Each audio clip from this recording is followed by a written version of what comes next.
Homeward Bound, November 7. Vindication of God's Character. Father, the hour has come. Glorify your Son, that your Son also may glorify you. John 17, verse 1.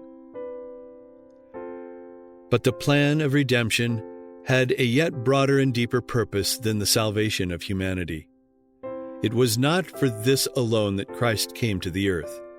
It was not merely that the inhabitants of this little world might regard the law of God as it should be regarded, but it was to vindicate the character of God before the universe.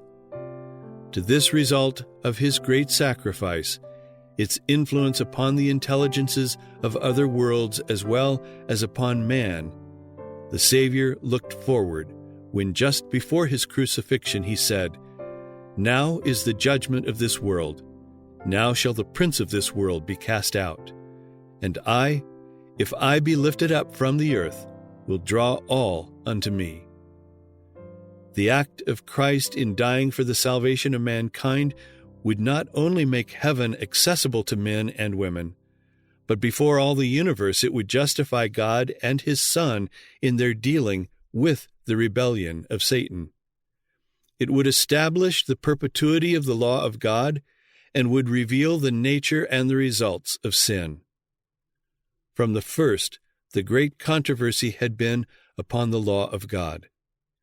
Satan had sought to prove that God was unjust, that his law was faulty, and that the good of the universe required it to be changed.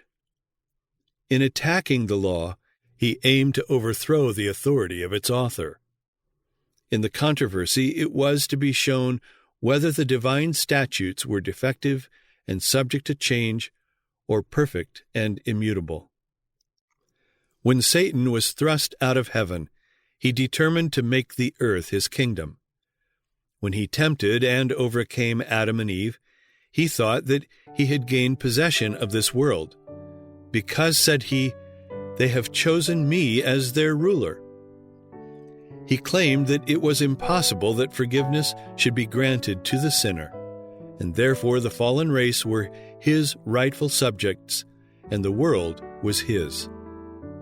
But God gave his own dear Son, one equal with himself, to bear the penalty of transgression, and thus he provided a way by which they might be restored to his favor and brought back to their Eden home. Christ undertook to redeem mankind and to rescue the world from the grasp of Satan. The great controversy begun in heaven was to be decided in the very world on the very same field that Satan claimed as his. Patriarchs and Prophets, pages 68 and 69.